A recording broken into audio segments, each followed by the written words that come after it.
विधानसभा निवडणुकीच्या तोंडावर राज्य सरकारला मोठा दणका मिळालाय। सत्ताधाऱ्यांच्या 17 साखर कारखान्यांना दिलेल्या 2265 कोटींच्या कर्ज वितरणाला हायकोर्टाने मनाई केली आहे। महायुती सरकारने लोकसभा निवडणुकीआधी सत्ताधारी पक्षातल्या अडचणीतल्या कारखान्यांना सरकारी हमीवर खेळत्या भागभांडवलासह हजारो कोटींचं मार्जिन मनी लोन देण्याचा निर्णय घेतला होता। त्यावर हायकोर्टात सुनावणी झाली। या कर्ज वाटपाला हायकोर्टाने तुर्तास स्थगिती दिली आहे आणि यावर पुढची सुनावणी 19 सप्टेंबरला होणार आहे। दरम्यान हायकोर्टाच्या या निर्णयावर आमदार रोहित पवार, भाजपचे प्रदेशाध्यक्ष चंद्रशेखर बावनकुळे आणि ठाकरे गटाचे खासदार संजय राऊत यांनी काय प्रतिक्रिया दिली पाहूया। जो न्यायालयाने दिलेला निर्णय त्याचं स्वागत करतो। अशा प्रकारचा भेदभाव हे जे सरकार करते ते आता कुठेतरी उघड कोर्टाच्या मदतीने लोकांपुढे आलेलं आहे। हे याच्यामध्ये समाधान आहे, पण याच्या पुढे जाऊन जे कारखाने खऱ्या अर्थाने चांगलेत पण राजकीय द्वेषातून बंद पाडण्याचा प्रयत्न केला आहे।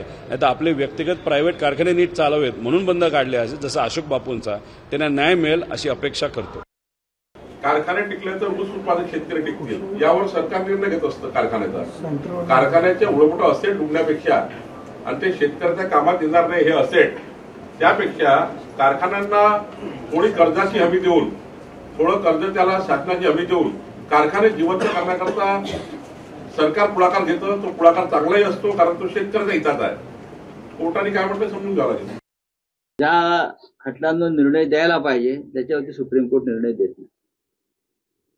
2.5 वर्ष या राज्यातल्या घटनाबाह्य सरकारचा खटला त्याच्यासमोर सुरू आहे, तो ऐकायला त्यांना वेळ नाही।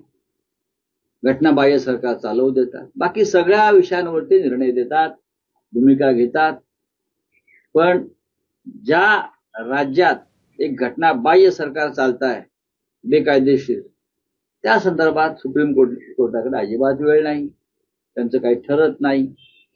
ठीक आहे, साखर कारखाने असतील का अन्य काही गोष्टी असतील त्यांच्याकडे भरपूर वेळ त्यांच्याकडे आहे। एबीपी माझा, उघडा डोळे बघा नीट।